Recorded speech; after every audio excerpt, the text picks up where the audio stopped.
Olá, bem-vindo a mais um bate-papo aqui no canal da Bileb e hoje a gente vai bater um papo aqui com o Cláudio Namikata Júnior, que é Product Owner e já trabalhamos juntos em um projeto no Brasil e hoje estamos aqui batendo um papo e ele vai falar um pouquinho das dificuldades aí, as principais dificuldades que a gente tem nesse papel da figura do Product Owner e muito mais aí.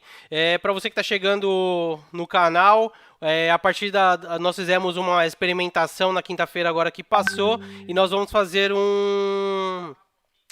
uma espécie de fishbowl virtual, onde a gente vai abrir a sala aqui que a gente está utilizando e vocês vão poder entrar aqui na sala, dar a opinião de vocês e também fazer perguntas sobre essa função que é a do PO, tão é, ingrata função do PO. Claudião, se apresenta aí para a galera, cara. Fala um pouquinho aí de você e... E é isso, cara. Conta um pouquinho aí de você pra galera. Pode crer. Vocês estão me escutando agora?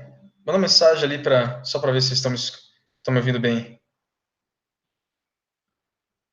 ali no canal. Então Acho sim, que eu não estava tô, não tava me tô... escutando, né? Agora É? tô sim. Foi uma falha do piloto aqui do setup que não abriu os Ah, microfones. beleza. Então, Opa. galera, beleza? Sou Cláudio, estou atuando com o PO aí há praticamente 4 anos. Queria agradecer o Demis aí, a B-Lab, por ter oferecido esse espaço aí para a gente estar falando de Product Management, a gente está falando sobre Product Owners, né? Toda essa experiência que eu já tive nesses últimos 4 anos aí, ver o que eu posso agregar para vocês, esclarecer algumas dúvidas. Espero que esse bate-papo seja um bate-papo bem produtivo aí, que a gente possa estar melhorando, né, enquanto profissionais, fazendo networking, e é isso aí, bola para frente. Vamos que vamos nesse coronavírus, inclusive, né, cara, que não nos é, que não nos tira a energia aí para estar fazendo várias dessas iniciativas bacanas como essa que o Demis aí está fazendo junto conosco com a Bileb. Esse coronavírus não tá deixando a gente ir pro presencial, né? No contato mais humano, né? Mas a gente vai se virando como pode aqui através da tecnologia que está disponível aí para todos e vamos levando conhecimento e aprendendo também, né? Porque cada bate-papo que eu faço aqui eu aprendo bastante. Cara, vamos direto ao ponto, né? O eu tenho acompanhado muitas pessoas que entram em contato, tal, nos grupos, tudo, e que falam muito da questão de migração de carreira, né? Muitos QAs, né? Que é o papel que eu realizo, né? No momento e venho realizando nos últimos 10 anos. E muitos QAs têm desejo de virar PO, muitas pessoas que vêm de áreas de negócio querendo atuar como PO. Para quem está começando a estudar ou pensando em migrar para esse papel de Product Owner, quais são as principais dicas aí que você tem aí para quem tá começando, cara? Cara, nessa parte de QA que você falou, assim, eu vejo muito interessante, assim, porque até quando a gente trabalhou junto, né, Demis, o QA ele tem que ter uma visão holística do produto, né? Não adianta eu ser PO e te passo, você vai testar essa determinada feature aqui para ver se os inputs dela estão certinhos, né? Isso não funciona, né? Você tem que ter uma visão holística da coisa enquanto QA, porque aquela feature que você está testando, ela tem um propósito, né? Dentro do todo, e esse todo ele vai funcionar de uma determinada maneira que vai gerar, no final das contas, valor para o usuário final, né? Então, eu acho que quem acaba sendo QA durante um tempo, independente se é um QA que está fazendo testes automatizados ou testes funcionais, ele acaba tendo essa vontade, né, de estar tentando estabelecer algum direcionamento para o produto, porque ele sente muito ele sente na raça, né, as dores do usuário. Pô, eu estou tendo dificuldade aqui para fazer uma determinada função desse produto, né. Sente na pele também como você usa direto o aplicativo, o produto ou a solução web, experiência de usuário, né? Pô, o QA é o cara que é o primeiro cara que de fato vai estressar uma determinada tela, vai ver se ela está funcionando, se ela está bacana, se o botão está legal, se dá para entender. Então, cara, dentro desse conceito, as pessoas que estão no QA querendo migrar para visão de produto, eu acho que faz total sentido, total sinergia, eu diria assim. Agora você me fez uma outra pergunta, você fez praticamente duas perguntas ali, né? Entre o QA que está querendo migrar para uma posição de PO e o pessoal que está começando, né? O pessoal que está começando, assim, eu percebo uma coisa que talvez a experiência ela diga bastante, né? Às vezes quando a pessoa começa, ela vê muito, ela pesquisa muitas referências bibliográficas, fala assim, não, eu vou ser um PO que vai estar, de fato, trabalhando com Scrum e tal. Então, muitos POs, inicialmente, eles acabam começando muito by the book, né? Fala assim, pô, legal, então, cara, eu vou rodar uma sprint, eu vou fazer uma plane, eu vou fazer uma grooming, uma review e tal, e no final das contas, você percebe que na prática a coisa não funciona bem assim, né? Tem várias empresas que elas são bem waterfall mesmo, cara, então você, no final das contas, tem que criar, cara, uma lista enorme do teu backlog, você vai ter que fazer um diagrama gigante, você vai ter que passar relatório mensal, semanal, às vezes, para a tua gerência. Então, uma das dicas que eu dou para o pessoal que está iniciando é entender muito bem qual é o passo do lugar onde você está, né? Existem muitas definições by the book, cara, que elas não se aplicam na prática, dependendo da empresa onde você está, né?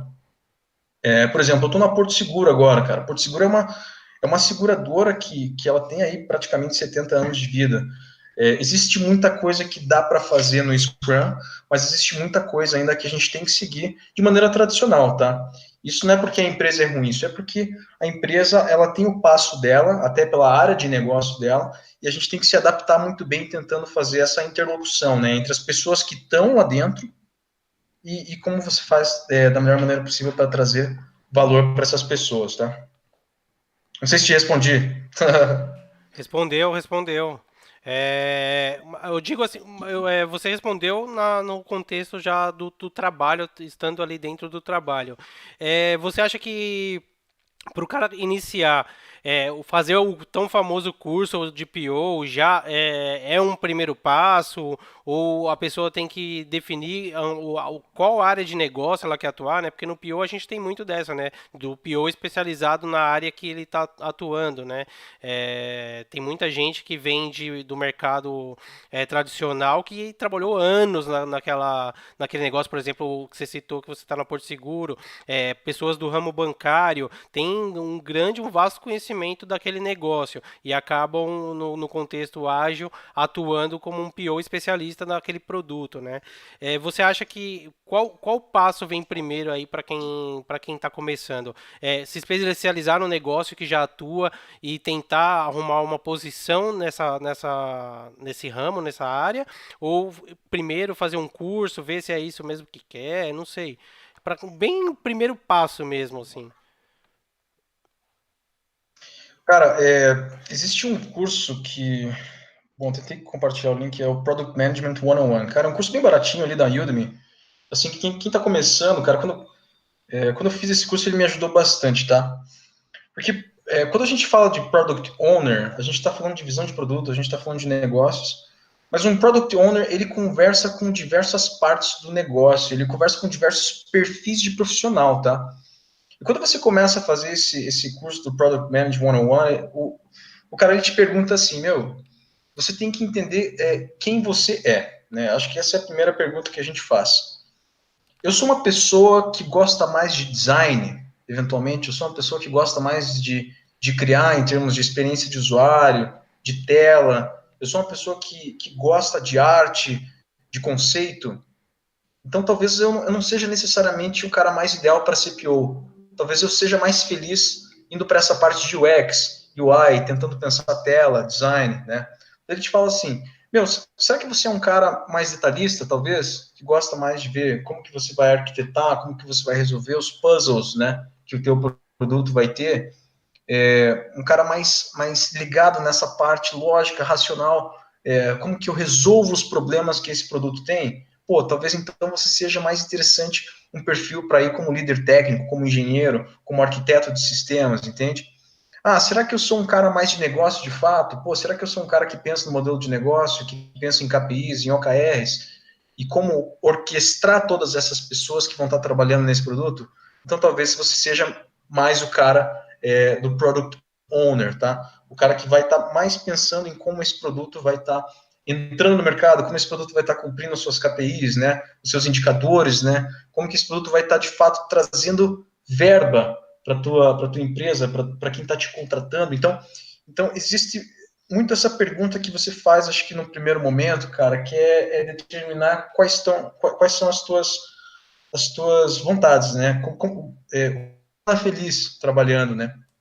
Então, ele faz essa pergunta muito forte, assim, em termos de definir perfil, até para ver onde você vai nessas denominações que a gente tem hoje, né? Que a gente usa como referência, tá?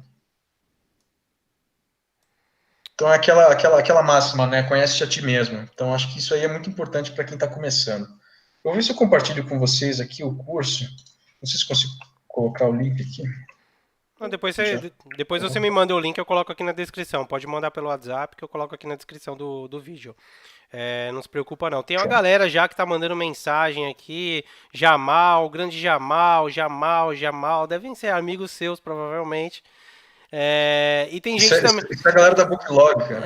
E tem uma galera mandando pergunta. E aí eu já vou deixar avisado que ao invés de responder as perguntas aqui que vocês vão deixar no canal, a gente vai abrir aqui o canal da sala do Google Meeting e aí eu vou colocar o link aqui na descrição e vocês vão poder entrar e dar a opinião de vocês e fazer essas perguntas aqui diretamente aqui na sala. E a gente vai fazer um fishbowl virtual aqui, onde entram 3 pessoas e a pessoa fala, deixa a pergunta ou dá a opinião, sai, dá espaço para outro e a gente vai fazendo essa rotatividade e vamos fazer um bate-papo aqui bem descontraído. Cara, eu tenho algumas outras perguntas aqui, eu vou partir para a próxima. Bom, você sabe que eu tenho o perfil do Tiririca Agile Coach, quem não conhece, passa a seguir lá. E a gente, cara, é um sucesso quando a gente pilha o PO, cara. Quando a gente zoa o PO, bomba, é sucesso garantido zoar o PO, cara. Por que que as pessoas reclamam tanto do PO em modo geral, assim, cara? Qual que é a dor maior do PO? Quais são as barreiras, as dificuldades para essa galera entender e parar de querer ficar pedindo meme pra gente aqui pra zoar o PO, cara? Quais são as barreiras que o time de desenvolvimento não entende e que o PO tá ali de frente para a área de negócio, para quem tá acima e tenta traduzir isso pro time sem levar os problemas, não sei. Será que o Pio ali tá como grande defensor do time e a gente não vê isso? Qual é que é, cara? Conta aí pra gente um pouco aí dessa dor aí. Que isso, cara. Eu não quero que você pare de colocar meme de PO, não, cara. As coisas mais engraçadas que eu gosto no Tiririca Agile Coach lá, meu. Mas Cara, conta aí. eu acho que esse lance do PO é o seguinte: o PO é a cara de tudo, no final das contas, né? Se o teu produto, né, ele não der certo, é o PO que tá lá, entendeu? Se o teu produto der certo, também é o PO que tá lá, né? O PO é o cara que conversa, no final das contas, com todos os stakeholders para fazer essa priorização do que vai ser o backlog, o que vai ser entregue primeiro, entendeu? O que traz mais valor, o que não dá para fazer. Cara, o PO assim, sobretudo, ele é o cara que fala não. Não para a galera, porque no final das contas, eu pego um exemplo bem prático do que a gente tinha na Booklog. Até o Marcão tá aí, o Marcão Ritanael Barchi, que tá ali, ó, foi nosso líder técnico ali nas entregas da Booklog. Grande Marcão. O que acontece? A gente tinha diversos stakeholders, a gente estava com uma grande squad que a gente estava fazendo algumas entregas para Black Friday, tá? E Black Friday, assim, para empresas de logística, cara, acho que é o principal momento do ano, tá? E lá a gente tinha vários stakeholders. Eu tinha o pessoal do back-office que eu tinha que fazer entrega, eu tinha o pessoal dos consolidadores que eu tinha que fazer entrega, eu tinha o pessoal da last mile que eu tinha que fazer entrega. E no final das contas, todo stakeholder, todo cliente teu, ele acha que a demanda dele é a mais prioritária. Ele não sabe que eventualmente tem alguma outra demanda que é mais importante que a dele. Entende? E no final das contas, o PO é o cara que vai colocar tudo isso de uma maneira plana e vai dizer, não, eu vou entregar a sua demanda antes porque ela traz mais valor, a demanda do fulano ela vem depois porque ela não é tão importante assim.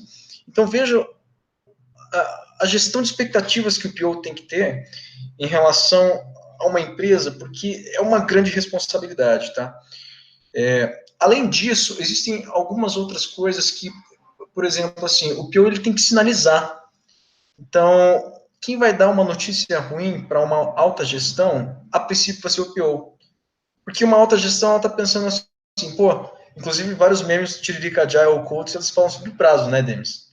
A alta gestão, ela sempre quer um prazo X. Só que no final das contas, esse prazo, ele acaba muitas vezes atrasando. Por quê? Porque o PO, ele tem que sinalizar. A gente sabe que na prática as coisas não acontecem como a gente planeja, né? Muitas coisas vão acontecendo, a gente tem que mudar, adaptar, flexibilizar. Então, o PO é o primeiro cara que levanta essa bandeira vermelha. Pô, eu não vou conseguir fazer essa entrega nesse prazo. Por quê? Porque às vezes eu tenho uma integração que eu preciso fazer com outro sistema, e esse sistema, essa outra empresa, por exemplo, ela não fez a parte dela. Então, acho que no final das contas, Demi, tudo isso acontece por questão de expectativas. Toda ela é centralizada no PO, tá? Então, o PO é o cara que fala não, o PO é o cara que levanta a bandeira vermelha, o PO é o cara que tem que defender o time, entendeu? Vem muita coisa lá de cima que às vezes o pessoal quer dar bypass no PO e ir direto no desenvolvedor, isso não pode acontecer. Então é o cara ali que está fazendo toda a frente, né, do produto, e é por isso que isso ocorre, tá? É um cara muito em evidência. Todo mundo quer vários produtos para a mesma data com um time só, né, cara? Exatamente, cara. Dá uma explicada aí por alto aí o que é stakeholder, para quem não sabe o que é, cara. Ah, desculpa, gente, a gente está muito acostumado com esses termos. Cara, stakeholder, assim, se você for ver a tradução literal, é quem segura o bife, né, gente? É o cara que de fato, ele tem relevância enquanto decisor nas entregas que você está fazendo para um produto, tá? É um cara importante, é um cara que tem crivo sobre o que você está fazendo, beleza? Eu estou fazendo um produto, por exemplo, vamos pegar uma Gympass, todo mundo conhece a Gympass, né? Sei lá, eu tenho os meus clientes, por exemplo, né, que vão de fato usar o aplicativo, são os clientes finais. Esses clientes eles podem ser tanto quem está fazendo de fato academia, é o cara que usa o aplicativo, quanto a própria academia, então eles vão ser customers desse aplicativo ou produto. E eles são stakeholders também, mas dentro do meu desenvolvimento, às vezes eu tenho uma equipe de marketing que precisa posicionar esse aplicativo para um público jovem, por exemplo. Então essa equipe de marketing, ela vai olhar o look and feel desse meu produto e ela vai deliberar se esse look and feel está de acordo com os meus clientes. Então, por exemplo, marketing também é stakeholder. Então, o stakeholder é tudo aquele que tem decisão e influência sobre como você vai delinear a visão de produto. Show de bola. Tem muita gente aqui conhecida que trabalhou com a gente. Cauê, Eiras, o Carioca está na área, Adriana. Olha, o Tem, Carica tá aí, meu. tem uma galera aqui, Daniel Jesus, que é dev aqui em Portugal, o brother trabalhou comigo. Tem Fernando Henrique, Monique Borba, Marcos Nogueira. Tem uma galera aqui. Vamos ver se essa galera vai ter coragem de entrar aqui para bater um papo aqui com a gente e expor um pouquinho da opinião. Cara, existe um padrão, né? O PO é o cara responsável lá por criar o backlog para o time trabalhar. Existe um padrão para a concepção de cada história? Ou você tem algum critério seu, tipo um checklist mental que você tem na cabeça lá para ir começar a escrever essas histórias, para você ir seguindo, tipo um passo a passo de, cara, preciso colocar isso, não posso esquecer de colocar isso, tal, alguma coisa assim que facilite a sua vida? Ou que uma coisa de mercado que os POs costumam utilizar. Ah, excelente, Demis. Então, cara, isso é uma coisa que você vai meio que. Vamos dizer assim, você vai incrementando ao longo do tempo, né? O que a gente não pode perder de vista é o seguinte: qual é o objetivo da sprint? Qual é o objetivo daquele entregável? Isso você não pode perder nunca de vista. Independente se você escreva com mais ou com menos detalhes, com mais detalhes é o ideal, né? Mas assim, a gente nunca pode perder de vista qual é o objetivo daquele entregável. E qual é de fato o artefato. Qual é o artefato que eu vou estar entregando, tá?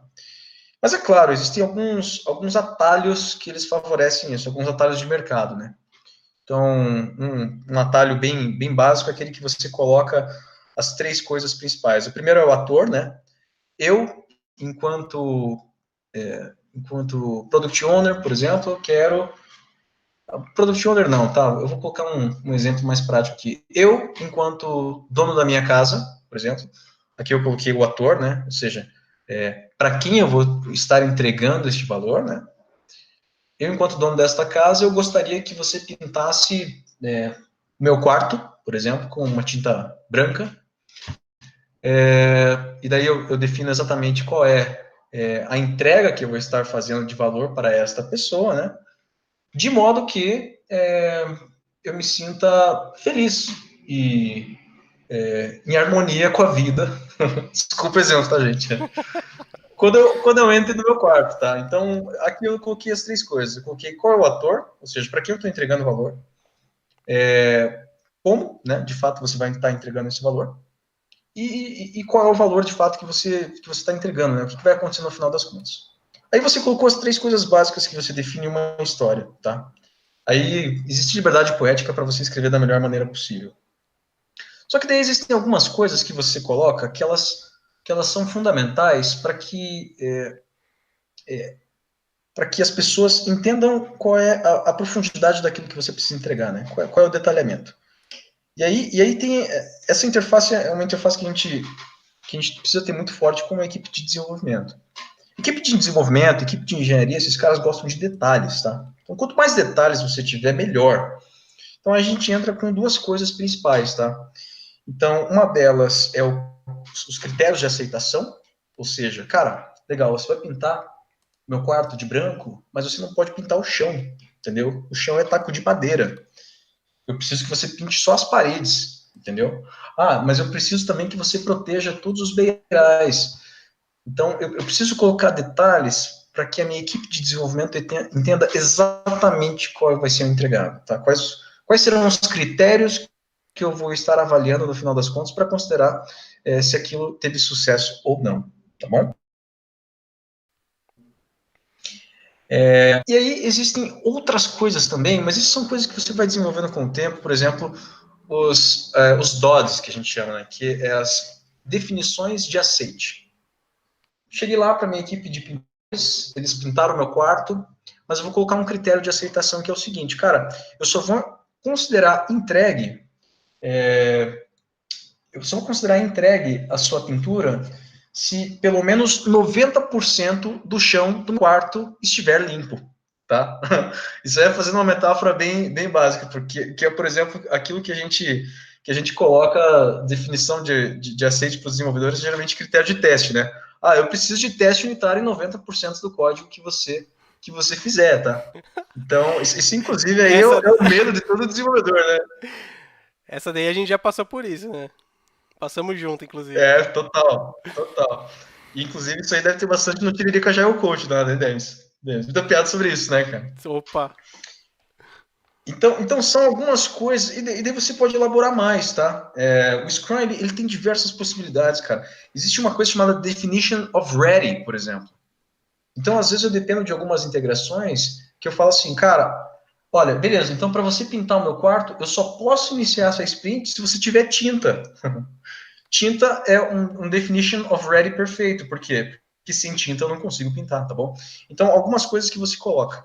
Eu gosto muito, cara, de ser visual quando eu trago isso. Então, além dessa descrição da história, eu gosto muito de trazer slides, assim. O pessoal da Booklog, ele pode até me zoar, assim. Eu sou muito pouco... Nesse aspecto, eu sou muito pouco ortodoxo. Teve um tempo que a gente estava sem designer, daí eu acabava fazendo uns slides, aqueles bem toscos, assim, altamente funcionais no PowerPoint, só para passar a mensagem de qual seria o objetivo da história, tá bom? Então, acho que aí não tem limite. Isso vai muito do feedback do teu time. Se teu time estiver entendendo, cara, estiver entregando, bola para frente, não se preocupa muito com o esqueleto, com a estrutura pré-estabelecida pelo Scrum, vamos dizer assim. show. Cara, eu lembro que quando a gente estava trabalhando junto, você queria, tipo, buscar novos conceitos, buscar novos aprendizados. E uma das coisas que você buscou quando a gente atuava no mesmo time foi que você foi estudar um pouco de UX, né? Quais são as habilidades, treinamentos que você já buscou ou ainda tem aí no seu backlog para buscar e que você julga necessário para essa atividade de PO? Cara, essa parte do UX, ela foi fundamental, porque eu gostei muito dessa coisa inicial, né? O produto que a gente, só para ambientar nossos espectadores, o produto que eu e o Demis a gente trabalhou junto foi um produto bem bacana, cara. Foi uma inovação feita pela Deca. A Deca, não sei se vocês conhecem, é uma empresa que faz pia, vaso, torneira. É uma empresa muito tradicional, tá, gente? Ela estava inovando, fazendo um produto de IoT. Então, ela media o consumo de água, media vazamento, fazia um produto inovador para o portfólio da Deca, tá? E nisso tudo havia um problema, cara, porque a IoT não é uma coisa muito entendida no mercado nacional, tá? É uma inovação, cara. E daí houve uma demanda de experiência de usuário, assim, uma demanda de entendimento de personas, entendimento de mercado. Então acho que foi muito por isso que naquele momento houve a busca pelo curso de UX, tá? E acabei fazendo com o pessoal do American Graphics Institute lá em Boston. Fiz remoto, assim, mas foi uma experiência bem bacana.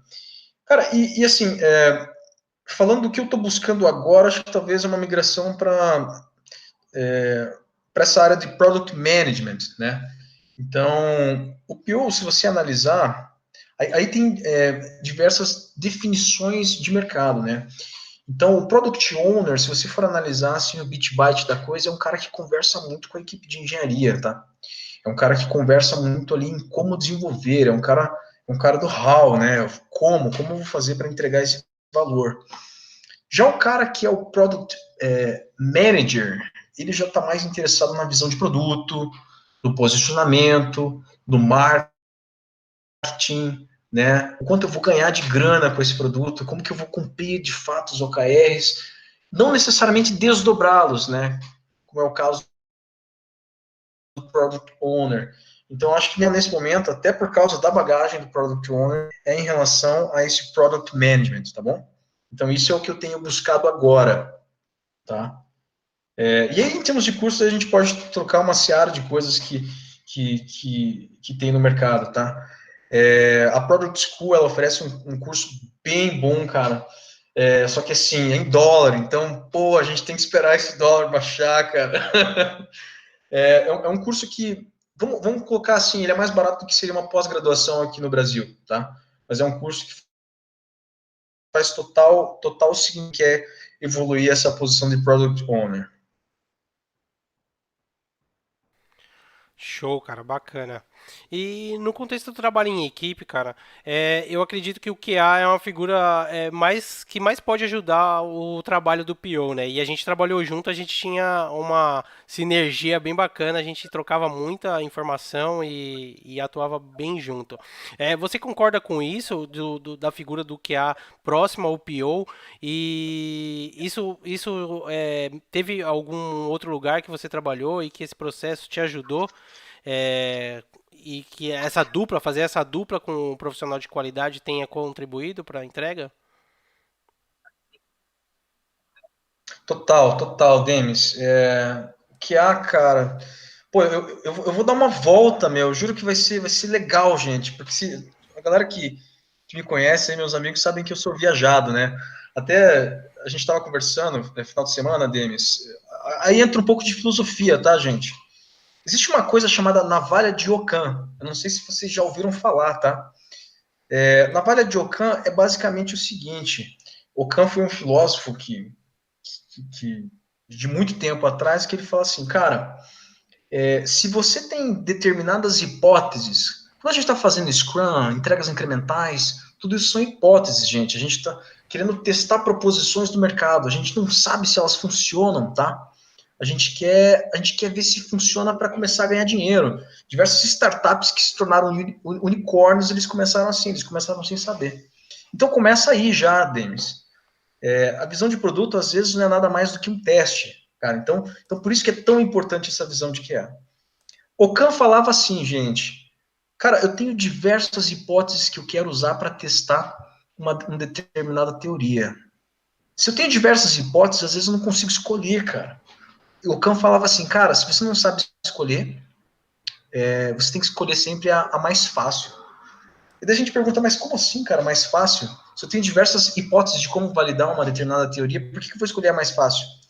O Kant se baseava no conceito de falseabilidade, cara. O que é a falseabilidade? Ele falava assim, cara, o conceito mais fácil é sempre o melhor, sabe por quê? Porque ele é mais fácil de testar. Se ele é mais fácil de testar, eu consigo reforçá-lo, né? Ele é mais real para mim. Então, olha como é interessante, em termos de visão filosófica, o fato da gente considerar o teste, tá? O teste não somente quando eu desenvolvo uma determinada feature, mas um teste, cara, um teste que está desde o princípio, tá? Um teste, às vezes, que foi uma coisa que eu usei para orientar como que eu ia entregar minha sprint, tá? Ah, eu quero testar, por exemplo, se eu tenho um determinado público. Pô, estou fazendo uma entrega para um público jovem. Cara, mas será que se eu de fato lançar isso num teste piloto, será que o público jovem de fato vai clicar na minha solução, vai utilizar ela? Então isso para mim é muito bonito, tá, Demis? E aí eu acho que se aproxima muito essa questão do QA e da visão de produto até, né? Porque se você perguntar para muitos profissionais do mercado, eles não visualizam dessa maneira, né? Eles deixam o QA apenas como uma ferramenta, né, auxiliar ali que você coloca de lado e você só usa quando você desenvolveu a feature. Não, eu não acredito que seja por aí. Show, você acaba usando a qualidade, né, os testes, né, que é um processo de qualidade para garantir a viabilidade do produto, né? É bem interessante essa matériazinha que você me mandou aqui. Matéria não, né? Um recorte do Wikipedia que você me mandou aqui, mas eu dei uma lida aqui, é bem bacana mesmo.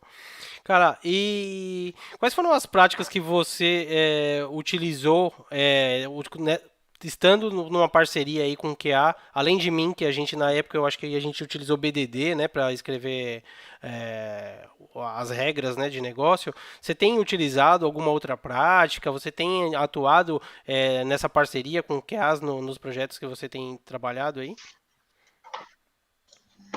Cara, essa parte dos QAs, assim, a gente teve muito forte na Duratex. Houve algumas empresas. O que eu percebi era o seguinte: a gente teve uma experiência muito boa de QA na Duratex, quando a gente trabalhou junto, tá? As outras experiências que eu tive na sequência, elas não deixavam o QA centralizado por squad. Então, daí a gente acabava tendo essa experiência do QA mais descentralizado transversalmente, tá, Demis? E daí o que acontecia, cara? Não era uma presença tão forte do QA assim. Como que eu tinha que contornar isso? De duas maneiras. A primeira delas é assumindo um pouco mais a posição de QA. Então, trazendo essa questão da qualidade, do uso, muito para a posição do PO. Tá? E num outro momento, um contorno até que natural dessa situação que acabou surgindo foi o fato de que, e foi bom, assim, tá? O fato de trazer os stakeholders como QAs. Eu não sei se existe um termo para isso, cara. Você que está mais na área, você pode me dizer, mas isso tem sido uma coisa muito, muito positiva, cara. O seguinte, eu trago ele para dentro e falo assim, ó, eu desenvolvi aquela tua feature, cara. Quer testá-la para mim? Quer ser o primeiro cara a utilizar ela? Então, isso aí foi uma coisa bacana que eu acabei descobrindo, assim, como contornar, às vezes, a ausência de um QA, né? Então, eu descentralizo isso para os stakeholders e acabo pegando diversos feedbacks. Falo assim, pô, cara, tive dificuldade de conectar aqui, pô, demorou mais, não entendi como foi essa experiência. Então, às vezes, acaba voltando até algumas coisas para UX, tá? Então, essa é mais ou menos a maneira que eu tenho contornado isso. Agora falando de curto prazo mesmo, assim, a experiência que eu estou tendo no Porto Seguro é uma experiência que a gente tem algumas pessoas, né, específicas, alguns desenvolvedores que eles fazem um teste ali mais técnico, digamos assim. Então, eu vou ter alguma coisa mais de teste automatizado e tal, mas continua essa coisa funcional, essa coisa do clique, da tela, ainda mais com o Product Owner e com alguns stakeholders que a gente envolve ali da equipe, tá?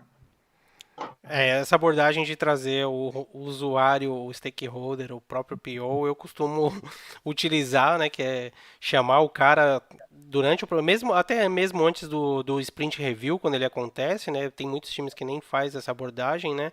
E eu costumo sempre chamar ou mandar o link da aplicação, né, do ambiente de homologação e falar, cara, dá uma navegada aí, vê o que você acha. E nessa eu vou colhendo feedback que auxiliam tanto pro melhor desenvolvimento, né, para trazer mais qualidade, quanto para garantir que os testes estão realmente ok, que os cenários que a gente cobriu são realmente os cenários que o usuário realiza, né? Porque às vezes a gente faz um monte de cenário de teste e o usuário vai lá no primeiro teste que ele vai fazer, ele quebra a aplicação porque você não previu aquele cenário e quando você tem essa abordagem mais próxima dele, você consegue minimizar esse tipo de impacto.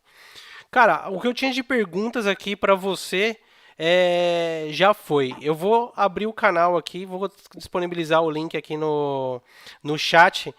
Quem quiser entrar aqui e conversar com a Ok. gente, tá disponível o link aí na sala de bate-papo, e é só entrar que eu autorizo aqui e a gente vai fazendo essa troca de conhecimento aqui, vamos trazendo outras opiniões e também perguntas aí que a gente não respondeu aqui do chat e que a gente vai responder para quem entrar.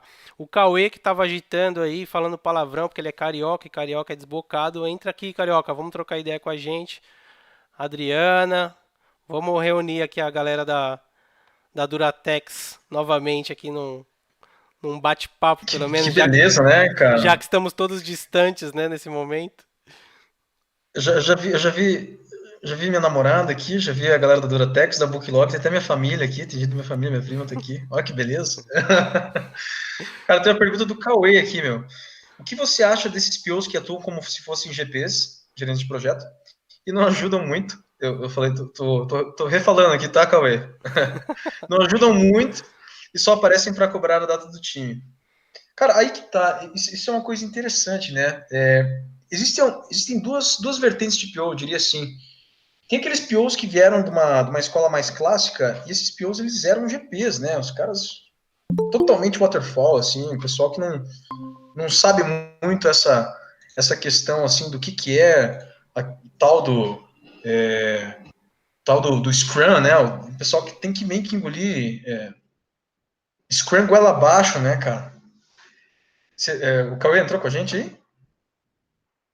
Já tô aqui, meu garoto. Que saudade. Ah, que beleza. Fala, mano. Então vamos bater um papo sobre essa tua pergunta aí, cara. Tipo, o que eu acho, né, cara? E daí o que acontece? Esses caras que já vieram de uma escola que é mais conservadora, assim, eles têm muita dificuldade de entender, por exemplo, coisas simples, tá? Uma entrega incremental, cara. Nossa, como eu já tive dificuldade de falar assim, meu, é aquela coisa, né? Eu não vou te entregar uma Ferrari, eu vou te entregar primeiro o skate, depois o skate vira um patinete, depois vira uma moto, depois vira um carro. Então, isso, por exemplo, já é muito difícil, cara. Então, você tem que ter muita paciência para lidar com uma pessoa assim. Quer ver outra coisa que esses caras têm dificuldade enorme de entender?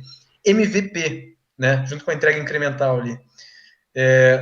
Cara, mas o piloto vai ser um MVP. O que é um MVP? Você está querendo que os meus clientes, eventualmente, eles já têm muito medo, né? Tá querendo que os meus clientes eles já tenham uma experiência ruim e tal. O Daí você MVP, sempre sabe, debate para essa pergunta. esse Fala assim, lance do cara, MVP. mas você não sabe nem se você tem clientes ainda para essa solução que você está propondo. Então, é uma coisa que você tem que ter muito cuidado também, porque geralmente esses caras que são mais waterfall assim, eles são relevantes, né? É um cara que está mais tempo de empresa, é um cara que já tem contato, networking ali dentro, então você tem que ter muito cuidado para como você vai endereçar ele, para que você não acabe se atritando com ele. Não é por aí, Cauê? Esse é um vício, sim, com certeza.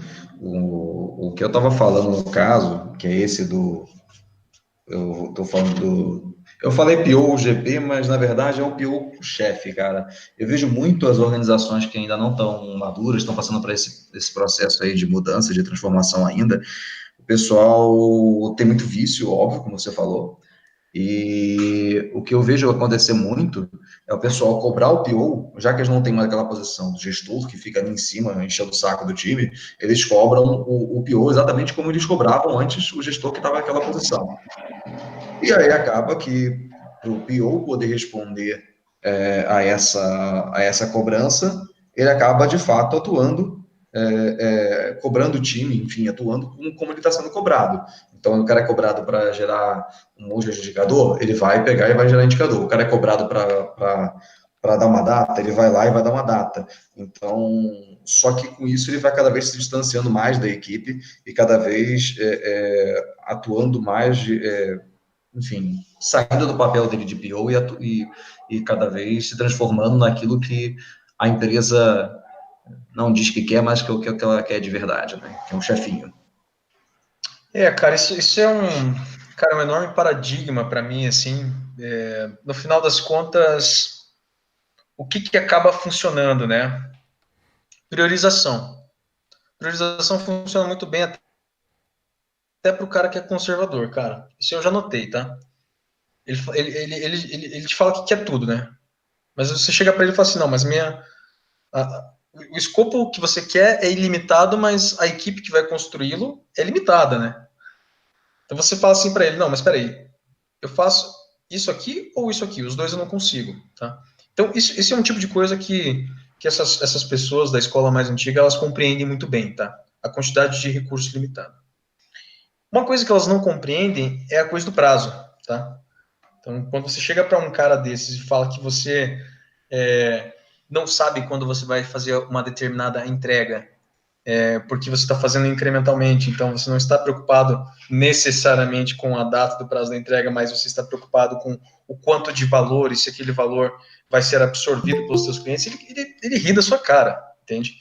Então aí você não acaba, você acaba não conseguindo muito fugir do prazo, tá?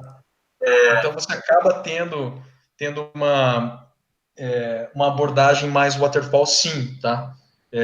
Eu acho, assim, isso é sendo bem honesto com vocês, cara, eu acho um pouco de hipocrisia, aquelas vertentes que falam assim, não, cara, eu trabalho no Scrum perfeito. Hipocrisia não é hipocrisia. Talvez eu desconheça um lugar que funciona totalmente com o Scrum, sem trabalhar com prazo, assim, eu desconheço, pelo menos na experiência profissional que eu tive nesse tempo todo, tá? Então, talvez num determinado momento você volta para essa coisa da entrega ao waterfall, só que daí você tem que fazer, né, da melhor maneira possível, mas mais politicamente correto, né? Ô, boa, muito bom, cara. Eu tô muito feliz aqui com esse time aqui, porque esse time foi o último time que eu atuei no Brasil, ó. Grande time aqui. E, ó, foi por causa dessa galera aqui que o Tiririca Agile Coach surgiu, porque eu comecei a aprender muita coisa de ágil com esses dois aqui, ó, Cauê e a Japa, Adriana Ui. Yu, né? Tá aí, meu. A Japa, a Japa tá aqui, meu, ó, que bacana, mano. E aí, se apresenta aí, Adri, Cauê que já chegou falando mal de GP, cara. Os GP são pessoas boas, meu. Eles são pessoas amáveis. Se apresenta aí o que vocês estão fazendo de bom, onde vocês estão trabalhando. São dois Agile Coaches aí, muito feras do Brasil. E que, cara, é bom ter o telefone desses caras, porque quando eu preciso de ajuda, eu mando mensagem pra eles. Tamo junto, meu garoto. Tamo junto. E você tava falando Tô... de quem, Cauê? Oi? Você tava falando mal de quem, cara? Eu não, foi só um comentário, só, inocente. Ó, Nem a tava Adri falando sabe muito mal. bem, cara. A Adri sabe muito bem como coordenar perfil GP e PO, como resolver conflitos emocionais desses dois perfis quando eles trabalham na mesma empresa. Você manda o GP passear, fala, cara, vai dar uma volta, bichão. Vai dar uma volta. Eu sei que na Duratex a Adri ela começou como Scrum Master, mas aí ela já no final ela já estava fazendo reiki, né? Resolvendo mapa astral ali, tentando encontrar energias boas na galera, porque teve alguns momentos complicados ali, né, Adri? Foi. Teve alguns momentos difíceis, mas estamos aí, né, gente? Vamos fazer alguma coisa acontecer. Na Ó, verdade, vamos. Oi, fala, fala. desculpa, Adri. Não finaliza aí. Não, fala aí. Ah, eu já ia engatar para outra pergunta aqui, cara. Mas finaliza Não e eu pergunta, tô. cara. Pergunta. Mas não Eu. tem assim, apresentação, eu sou agilista, eu tento ser, né? Eu planto sementes. Eu posso dizer que eu sou praticamente, sei lá, eu entendo muito mais de jardinagem, talvez, do que agilidade. Fala, cara, é plantando semente para ver nascer a mudança. Você não muda ninguém, né? O processo você desenha de forma muito fácil. Agora o resto depende muito mais das pessoas quererem fazer acontecer, né? Pessoas, É, né? eu vou pegar o gancho da Adri e falar da jardinagem, porque inclusive foi um tema que a gente conversou esses dias aí, refletindo na questões filosóficas que a gente estava falando sobre o papel da Geocoach, o quanto que a gente de fato tem poder de mudar, e a gente, na real, não tem tanto poder de mudar assim, a gente sempre tem essa incumbência de fazer uma transformação nas organizações, mas na real a gente só consegue plantar sementinha. Então, por coincidência ou não, Claudinho, eu estou numa consultoria agora, Highflex, e eu estou há um mês e pouquinho fazendo um projeto lá com o pessoal da Porto também. De repente, quando a gente está quarentena, aí a gente se esbarra nos corredores. Mas é isso, já trabalho com o Agile Coach há um tempinho. Trabalhei com esses bando de maluco aí na Duratex. De apresentação é isso. Demis, aí a ideia é que a gente faça umas perguntinhas aqui, que eu quero Claro, bombardear esse claro. Claudinho hoje, cara. Essa é a ideia. Traga opiniões ou perguntas aí pro nosso PO, Claudinho, Juninho. Depende de onde conheceu ele, ele tem um nome diferente, né? Ou é Claudinho, é Juninho. Vou começar então, Jamal, hein? Jamal. Claudinho, eu tô vendo uma galera, agora tá na moda a galera falar de OKR como se, né, todo mundo agora quer fazer OKR. Então, há pouco tempo, em um cliente que eu tava, o pessoal tava falando de fazer os OKRs e na hora que a gente foi apresentar os OKRs, os gestores começaram a pedir para mudar os OKRs. Tipo, não, acho que esse OKR que vocês fizeram não tá legal, acho que tem que ser isso, essa porcentagem. Tipo, gente, para tudo. Vamos lá, vamos explicar um pouquinho o conceito de OKR, porque o pessoal não entende que o OKR não é um KPI, é diferente a proposta. E, enfim, você já tem alguma experiência, já aplicou em algum negócio aí? Como é que tá a tua experiência com o OKR? Já tá fazendo? Tá vendo alguém fazendo bem feito? Fala um pouquinho dessa... cara, esse negócio do OKR, isso aí é uma saga, cara, pra mim. Eu vou ser bem transparente contigo, assim, eu já vi várias iniciativas de OKR, cara, mas talvez eu não continuei tanto tempo na empresa para ver o desdobramento deles, né? Então, existe muito a galera confunde muito, né? O que é esse OKR? Então, só explicando para os nossos ouvintes aí, OKR é Objective and Key Results, né? Isso aí foi uma coisa que, claro, acho que já veio de antes, assim, mas ela foi, vamos dizer assim, popularizada pelo Google, né? E daí, no final das contas, esse objetivo e resultado-chave que você quer trazer para uma empresa, a gente tem que desdobrar no tal do KPI, né? O que é o KPI? É o Key Performance Indicator. Então, no final das contas, eu desdobro esse meu objetivo, muitas vezes, é estratégico, assim, cara, para um determinado valor mensurável, de fato, né? O OKR, ele tem uma grande dificuldade, assim, pelo menos na experiência que eu tive, cara, de ser compreendido, tá? As pessoas, por exemplo, vou pegar um exemplo recente que eu trago da logística, assim, a gente tinha um OKR lá, deliver the best, having the best delivery experience, então ter a melhor experiência de entrega de todas, né? Isso é muito amplo, cara, entende?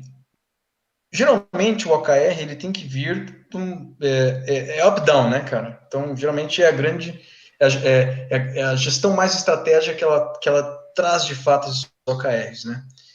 Mas você tem que ter um storytelling muito bom em torno desse OKR para que ele de fato seja compreendido pelas pessoas que estão abaixo, né, que estão mais no tático operacional. Por quê? Porque essas pessoas que vão estar fazendo de fato, né? Então é aí que eu acho que existe um gap, tá? Quando eu saio do OKR e vou para o KPI. Tá legal, mas como que eu conecto esse KPI aqui, por exemplo? Ah, cara, eu quero... O KPI, no final das contas, era ter um nível de excelência de entrega de 98%. Então, eu acho que o gap tá aí, tá, Cauê? É onde eu conecto o OKR com o KPI. Porque as pessoas, elas, às vezes, não entendem o storytelling e elas não compram a briga, sabe? Então, o OKR não fica tão bonito assim. Isso é mais ou menos da minha experiência, tá? O ponto que eu vejo, aí não sei se você concorda, é que o KPI, quando você fala de KPI, ele é algo que ele é mais top-down. Ele vem, ó, cara, eu gestor defino o KPI que eu quero para a minha equipe. E eu acho que a grande diferença que tem nos OKRs para os KPIs, eu acho que principalmente, imagino que esse seja o principal ponto de dificuldade de implantação desse modelo, é que quando você fala de OKR, quem define o OKR é a própria pessoa. Eu vou definir meu OKR. A minha equipe vai definir o próprio OKR. A minha gerência vai definir o próprio OKR. Ou seja, isso passa por uma relação de confiança. E eu sinto muito as empresas tentando fazer essa implantação, e aí, obviamente, isso acaba ficando aí, sendo jogado no colo do PO, só que, na real, essa relação de confiança não foi construída. Essa preparação que deveria existir para que esse cara acontecesse de forma correta, não aconteceu. Então, isso acaba virando uma barreira para que o OKR acabe acontecendo, seja levado a sério. Exato, Cauê. É isso? Você colocou um ponto, né? Que é o da confiança, né? O OKR, no final das contas, é um grande acordo que você faz com as pessoas, né? E esse é o outro lado, né? Eu acho que o ponto que eu falei talvez é um pouco atrás, né? Antes de ter a confiança, eu preciso ter a compreensão. E eu percebo muitas vezes que os OKRs, eles não são nem compreendidos, né? Então, daí a gente tem um passo, né? Primeiro eu compreendo, legal, não, eu tô afim dessa briga, eu vou comprar essa briga por esse produto, por essa empresa. Né? E daí um desdobramento dela, com certeza, daí eu tenho que ter a confiança das pessoas que vão estar envolvidas para que isso se torne, de fato, realidade, né? Faz todo sentido o que você falou, cara. Show. Opa, boa tarde, posso falar um pouquinho aí? Claro, tem o Fernando aí que tá com uma pergunta, ele jogou lá no chat, mas o papo hoje é aqui dentro. Fernandão, bem-vindo aí. Se quiser se apresentar, falar no que você atua, qual é o seu papel aí dentro dos times e depois fazer sua pergunta, fica à vontade, cara. Tá ok. Primeiramente, boa tarde aí para todos.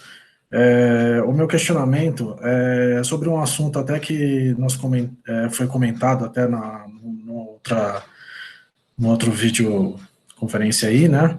Que foi sobre a obrigatoriedade, né, dos QAs estarem escrevendo as histórias ou as features, né, para executar os testes manuais ou automatizados, né. E tudo que o Cláudio comentou hoje aí, eu acho que isso é muito válido e assim, muitos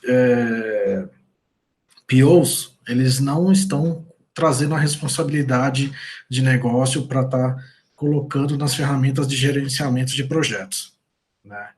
Então, isso aí eu tenho como experiência de algumas pessoas estarem atuando, né, hoje em dia no mercado, e deixando que os próprios QAs vão fazendo e colocando a regra de negócio, tudo nas features, né, tanto nos testes manuais como automatizados, né, e eu acho que isso aí, às vezes, perde um pouquinho do valor do negócio. O que você acha disso aí hoje, Cláudio? Cara, isso é novo para mim, tá? Inclusive, quando eu trabalhei com o Demis, nem se eu chegasse para ele e pedisse para ele escrever, acho que ele não escrevia, cara. Ele ia falar não para mim. Ah, preguiçoso, hein? Isso é novo para mim, tá? Agora eu volto um pouco para talvez a definição, tá? Fernando, eu não sei em qual cenário você teve essa experiência, mas vamos lá. Qual é a responsabilidade do PO, né? Te faço a pergunta. Bom, não sei. Como você vê a responsabilidade do PO? Me dá a tua resposta, eu continuo mais ou menos na linha que eu estava de raciocínio. Então, eu entendo que assim, a função do PO é exatamente o que você passou para a gente, de estar imputando os valores, né, registrando o que cada um vai estar trabalhando, né, e as priorizações de entrega.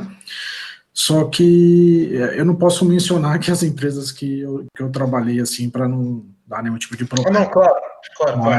Mas assim, Exato. o que eu vejo, eu já fui líder de teste já também, dentro de instituições bancárias, e entre outras empresas, seguradoras, etc. Então eu vi acontecer isso muito, né, de sempre deixar a responsabilidade do QA ficar abraçando tudo e entregar tudo, entendeu? Exato, cara. Isso é uma coisa interessante, tá? Até de definição de escopos, cara. Inclusive, eu tive até uma discussão acalorada agora nessa experiência que eu tô tendo, onde eu tenho uma posição muito mais ativa, um cara até que eu vou falar que é um cara que tem bastante, que não é mencionado, que é o cara de processos, tá? Então vamos lá. Como que eu tenho levado isso? Legal, eu sou Product Owner, eu tenho um backlog enorme, cara, uma lista enorme de coisas para fazer, eu tenho que ir priorizando para ver quais delas trazem mais valor, né? Quais eu subo, né, para ser desenvolvidos mais rápidos, quais eu desço e tal, e tenho que, principalmente, formar os pacotes, né, de valor, né? Então, o que eu vou entregando antes, né? Correto. No final das contas, eu vou precisar do input de muita gente, tá? Agora, eu acredito que é o seguinte, assim, o fato de todas as pessoas, cara, dentro de uma squad, compreenderem qual é o objetivo daquela determinada sprint, isso é tarefa do PO. Legal? Agora, cara, se você vai utilizar a ajuda de um QA, de um cara de processos que vai desenhar um fluxo BPM para você, entendeu? De um desenvolvedor, cara, que vai colocar um pouco mais de detalhe numa determinada interface que você vai ter. Então, isso tudo, eu acho que você tem muita liberdade poética para isso. Mas eu acredito que a responsabilidade por estar trazendo significado para uma determinada história ou sprint ainda é do PO, tá? Ele não pode delegar isso na minha opinião, tá, gente? Eu posso estar errado. Ele não pode delegar isso integralmente para um membro da equipe, tá? Isso é responsabilidade dele, porque a qualidade daquilo que vai ser entregue, e eu não falo só qualidade QA, eu falo qualidade mesmo do valor, tá? O valor daquilo que vai ser entregue é responsabilidade do PO. Então, assim, eu acho que se ele está delegando isso integralmente para um outro profissional dentro da equipe, ele pode estar confundindo um determinado escopo, tá? Isso é a minha opinião, tá, Fernando? Sim, sim. Eu tenho um comentário que eu vou fazer com você. De todas as empresas que eu já passei assim na minha jornada profissional aí, uma empresa só que teve um PO que fez as atividades dele corretamente.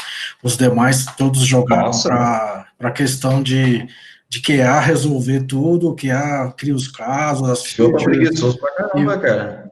e vai que vai. É verdade. Cara, então que às É o vezes a gente tem que waterfall, né, entender. mesmo, né? Todo mundo faz Fernando, tudo. às vezes é uma coisa muito da pessoa também, que talvez não compreendeu qual era o role dela, né? Mas eu acho que isso vai muito do. Talvez você tenha tido azar, tá, Fernando? Isso vai muito Verdade. das pessoas quererem se ajudar, tá bom? Até porque, pensa na prática, pensa no que há escrevendo história, cara. Você acha que tá certo isso? Cara, Sim, não, tá totalmente errado. o Isso aí. escopo é totalmente diferente, entende? Exato. Maravilhosa. Eu sou contratado para fazer uma função. Aí eu chego nessa empresa, cara, eu pego outra pessoa e olha, faz esse papel para mim, cara. Maravilhoso, qualquer um quer esse emprego, cara. É só receber o salário, né? Isso aí é mais uma vez para mim o pior chefinho, cara. O cara, putz, eu não quero botar a mão na massa, eu quero ter uma equipe aqui que vai executar. Eu só vou. E não é isso, né, gente? É uma distorção lá. Exatamente. É verdade. Não, assim, sei lá, metendo o bedelho aí um pouquinho, acho que nada, eu não tenho nada contra, na verdade, assim, o PO dividir essas coisas. Olha, tô pensando em fazer X, tô pensando em fazer Y. Putz, olha, o produto está indo para essa direção, então nessa sprint eu vou fazer assim, assim, assado, né? Compartilhar um pouco mais e até pedir opiniões, né? Pedir sugestões. Agora, delegar isso para o time, eu acredito que realmente não está totalmente fora do que é esperado. Sim, sim. E como eu tive essa única experiência aí do PO, tá próximo dos QAs e Dev, isso aí foi muito gratificante de estar trabalhando dentro de um grupo dessa forma, entendeu? E Não, você vê total. que as sprints acontecem corretamente. Então, assim, essa semana agora vai correr essa sprint, então você já tem tudo organizado, todos os processos, o que você vai entregar, tudo, e raramente você deixa alguma coisa para próximo no backlog, né? Então, acho que foi de muito, foi uma opção, assim, sabe, bem positiva que eu tive de ter trabalhado assim nessa equipe aí um tempo atrás. E hoje já eu não Legal. vivo mais isso. Que Bac- bom, que bom. Bacana. Gente, a gente tá com a Mônica Beccari, cara, que foi uma das pessoas que me auxiliou muito quando eu comecei a trabalhar com teste em 2009. Ela trabalhava numa Pô, consultoria que prestava serviço para um grande banco aí do mercado brasileiro e espanhol. E, cara, ela tá falando aqui de OKR. Mônica, pergunta aí, ela jogou aqui no chat, mas pergunta aí pra gente. Boa tarde, bem-vinda.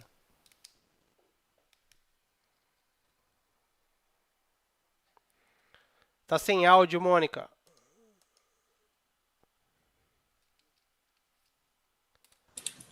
Ô, Denis, Oi, você quer que eu consegue deixe ouvir? off? Agora sim. agora sim. Não, eu falei, eu comentei, né, sobre a OKRs, porque num projeto que eu saí faz uns 6 meses, nós tínhamos OKRs da companhia, né, e nesse OKR foi também decidido o OKR das squads, que vinha a casar com o da companhia. Sem esse OKR que foi pedido a nós, né, ao nosso squad, era impossível chegar ao número que a companhia precisava. Foi um desafio grande, né, bem grande. Na verdade, nós precisávamos automatizar todos os testes em regressão naquele momento. Não tínhamos nada de automatizado. E o que a gente conseguiu? Nós conseguimos automatizar o que já tínhamos e conseguimos automatizar até o da esteira mesmo, né?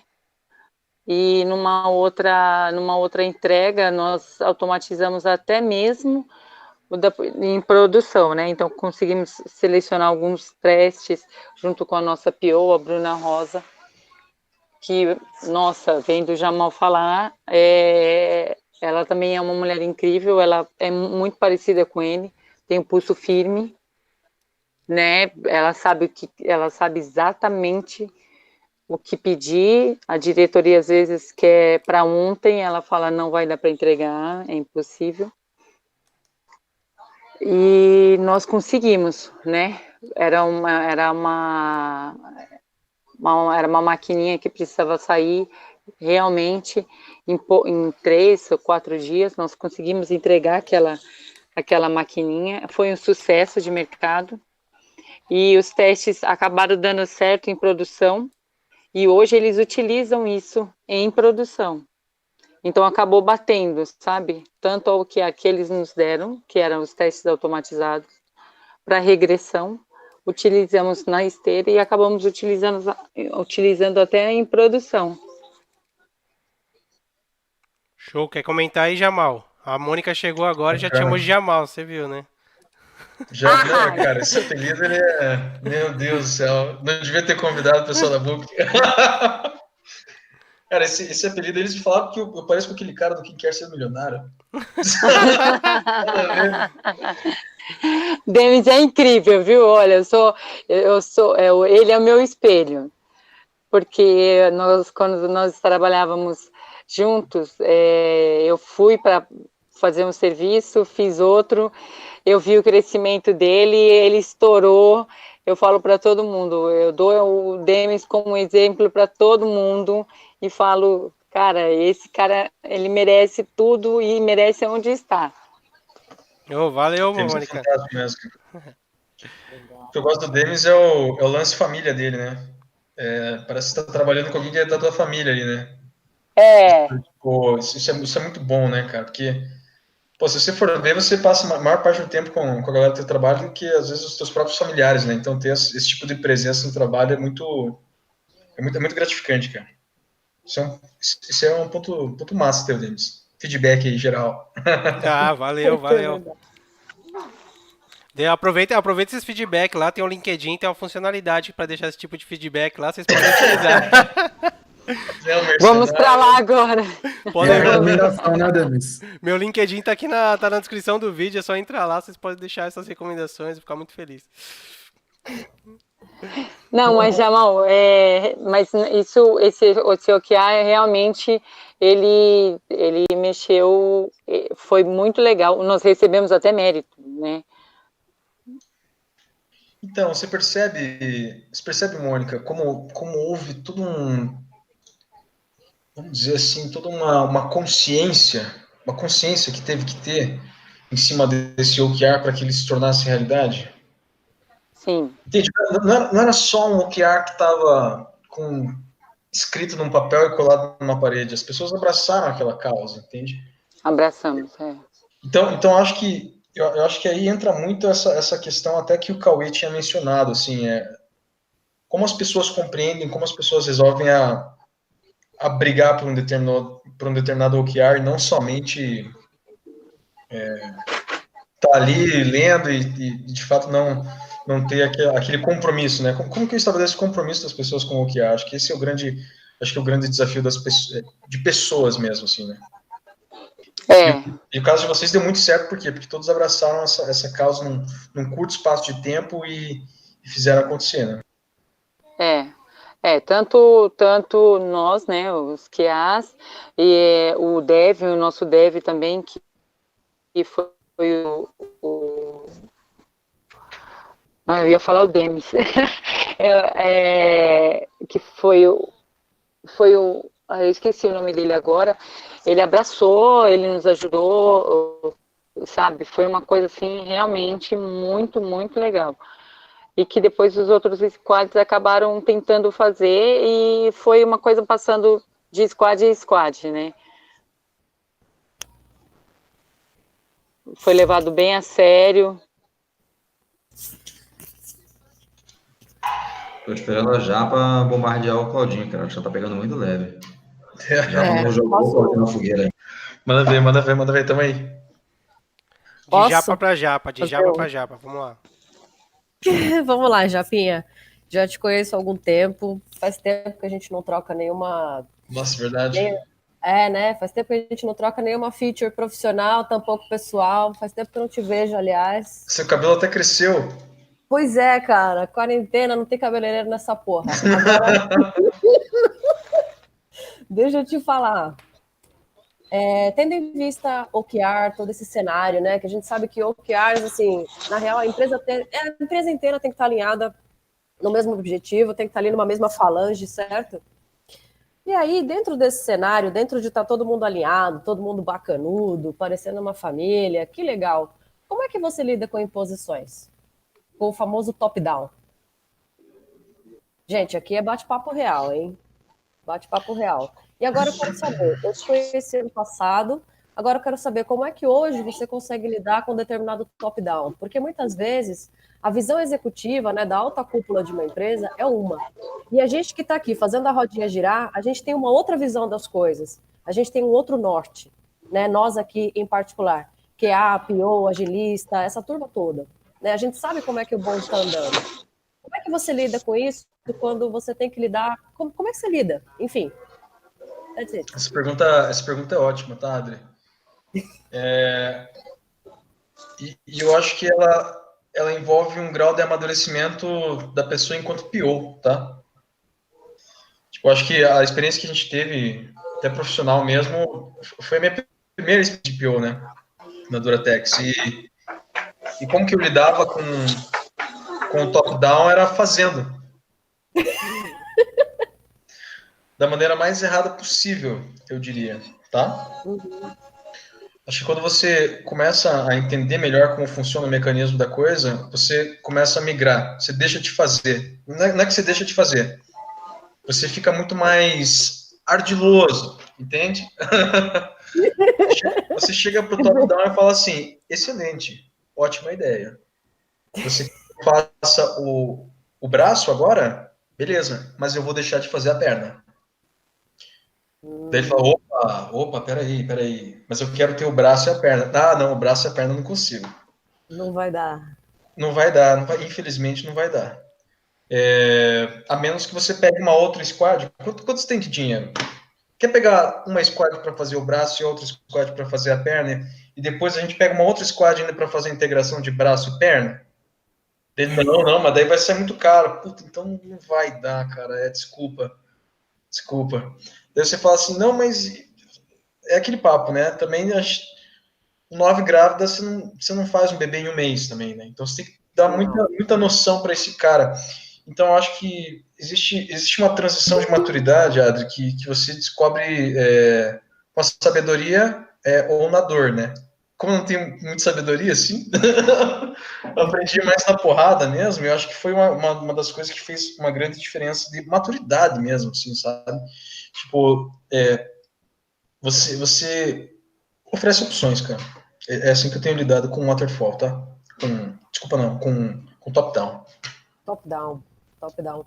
É verdade, a gente vê muitas pessoas assim, começo de carreira, primeiro você aceita, né? É aquela coisa, eu vou ter que aceitar. Até porque depois, desculpa, você descobre que você pode ir embasado não só em argumentos, mas em números, que é o que você acabou de explicar, certo? É o que eu entendi. Por exemplo, tá, tudo bem, tu quer o braço e a perna, tá, mas a perna custa tanto e o braço custa tanto. Você tem? É realmente isso que você quer? E mais que isso, por que você quer? Acho que as pessoas se esquecem de perguntar os porquês das coisas, né? Exatamente. Eu quero o braço e a perna. Mas para quê? É para correr a maratona. Cara, então eu acho que você não precisa do braço agora, entendeu? Vamos fazer a perna primeiro, e daí depois a gente vai construindo o braço. É isso aí. É isso Enquanto aí. você corre. Legal, Claudinho. Legal. Passa a bola. Show. Alguém? Mônica quer fazer Chegou? pergunta, Fernando tem mais pergunta para fazer, gente. A hora é agora. A gente tem mais alguns minutinhos antes de encerrar. Não, para mim tá tranquilo agora.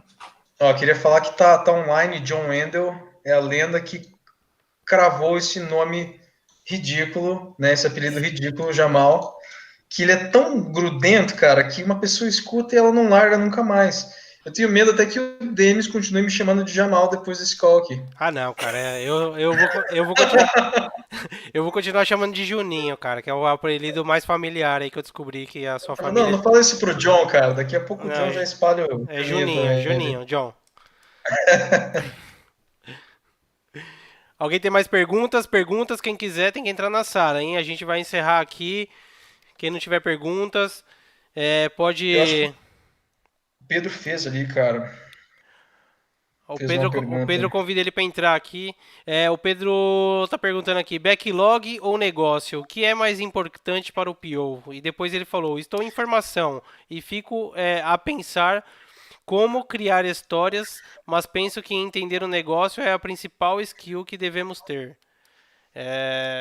Esse a pensar é porque o Pedro é português, tá, gente? Tem alguns portugueses aqui. Pedro, vou te falar, cara, que nenhum dos dois.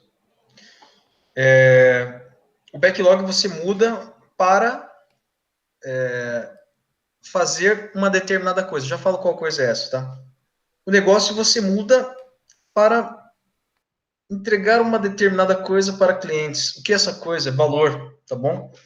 Então, tudo é em torno do valor, tá? Meu backlog, cara, é a coisa que mais muda. Eu estou repriorizando, mudando, mexendo ele o tempo todo para entregar valor para o meu cliente. O meu negócio, cara, é uma coisa que às vezes eu tenho que mudar ele integralmente, porque senão eu não consigo continuar entregando valor para os meus clientes, tá? Então, valor, cara, eu acho que essa é a grande palavra que a gente tira de compreensão a gente reflete muito sobre ela quando a gente é PO. Show de bola. Eu acho que a gente não tem mais perguntas e ninguém entrou aqui mais na sala. Então, eu gostaria de agradecer aí Cauê, Adrianinha, Fernandão, que está sempre acompanhando as lives aí, sempre dando um apoio nas redes sociais. Mônica, obrigado por aparecer aí. Ainda chegou elogiando, levantando a moral Tô sempre aqui. do fofo. E é isso aí, gente. Claudião, obrigado pela disponibilidade mais uma vez, sempre contribuindo aqui pelo canal. Acho que é a terceira vez, né? Fizemos o primeiro QA Week juntos. Deu o Verdade, start, né?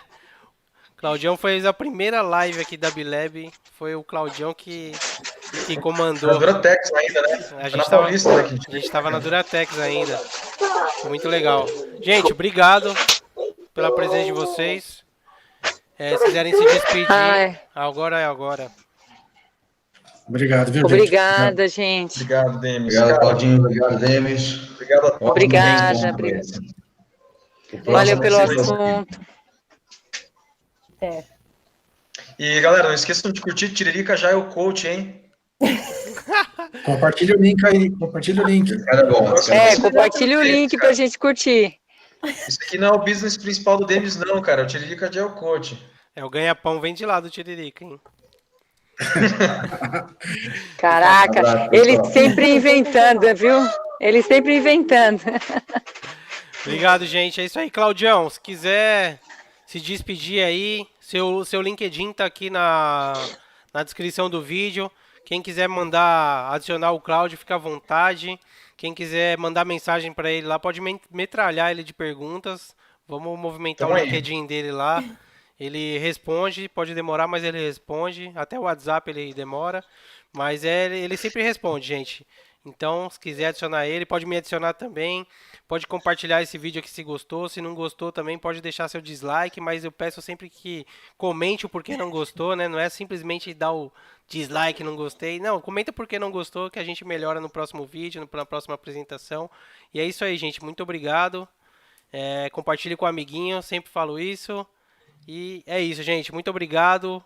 Boa tarde para vocês, né? No Brasil agora são 18 horas, já são boa noite, então, porque aqui são 22h20. E é isso, gente. Muito obrigado. Um beijão a todos aí. Um abraço para todos. Tchau, tchau. Valeu. Obrigado a todos aí. Abraço. Falou, pessoal. Até a próxima. É isso aí, gente. Muito obrigado por ter assistido até agora. Como eu disse, deixem aí o seu joinha, se inscreve no canal se não se inscreveu ainda. E muito obrigado. Um abração. Tchau, tchau.